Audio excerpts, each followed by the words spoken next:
Pangulong Bongbong Marcos nagsalita na. Matahas nitong sinabi na dapat panagutan di umano ni dating Pangulong Duterte ang kasunduan na ginawa nito sa pagitan ng China. Hinamon din ni Marcos si Duterte na ibulgar ang buong detalye ng nasabing kasunduan at kung may mga dokumento mang nakapaloob sa nasabing kasunduan nito. Hindi ko nga maintindihan.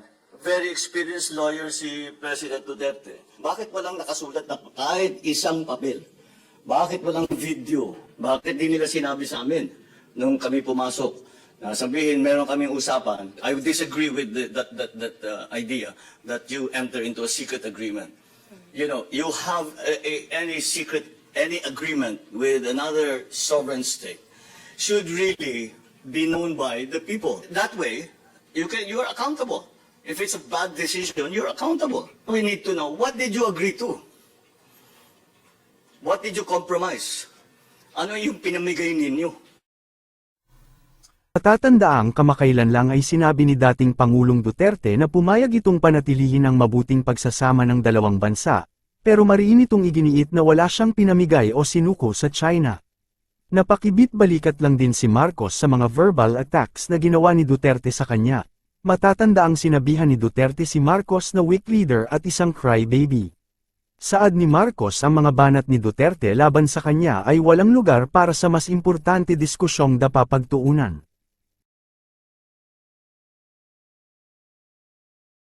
To be a crybaby, you have to cry. Did you see me cry? I don't pay any attention to that. I really don't. That means absolutely nothing to me. And you know, again, the former president is a highly experienced lawyer. He should know that ad hominem attacks like that are really have no place in this kind of very important and very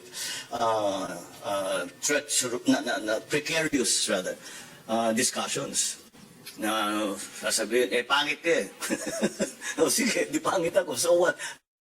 Nagdulot naman ito ng iba't ibang reaksyon mula sa ating mga netizens. Ayon kay @Jevichatolaspinas 7949.